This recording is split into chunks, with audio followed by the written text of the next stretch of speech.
আমার এই দাড়ি আমার রসুলের ডিজাইন, আমার মাওলার দেওয়া ডিজাইন, তোমারটার লগে তুমি তুলনা করো, আমার চাইতে তুমি বুদ্ধিমান কেমনে বুঝাই দাও আমারে। দাঁড়াও দাঁড়াও বেটা, বলো মিয়া।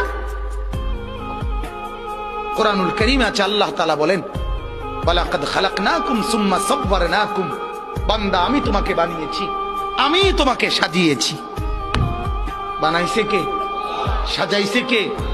এটা কোরআন। আল্লাহ বলে আমি বানিয়েছি, আমি সাজিয়েছি। আমার সাজের চাইতে উত্তম সাজ হইতে সিবগাতাল্লাহ ওয়া মান আহসানু মিনাল্লাহি সিবগা। আল্লাহ বলেন বান্দা আমি মাওলার রঙে রঙিন হও, আমি মাওলার রঙের চাইতে উত্তম কোন রং ঢং আর হইতে পারে না।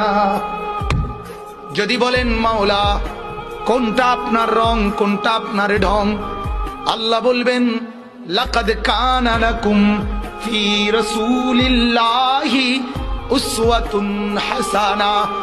আল্লাহ বলবেন বান্দা ওই যে আমার এক বন্ধু পাঠিয়েছি, যে বন্ধুকে 63 বছর জমিনে রেখেছি, যে বন্ধুকে 23 বছর দিবানিশি তোমাদেরকে দেখিয়েছি, বন্ধুর হাসি, বন্ধুর কান্না, বন্ধুর হাঁটা, বন্ধুর চলা, বন্ধুর আহার, বন্ধুর নিদ্রা, বন্ধুর চলন, বন্ধুর বলন, বন্ধুর আচরণ, বন্ধুর উচ্চারণ, ওইগুলাই হচ্ছে আমি মাওলার রং আর ঢং।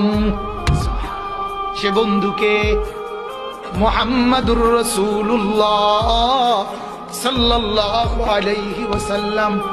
আল্লাহ বলেন বন্ধুকে দেখো, বন্ধুর মতো সাজো, আমি মাওলার মহব্বত পেয়ে যাবা। সুবহান।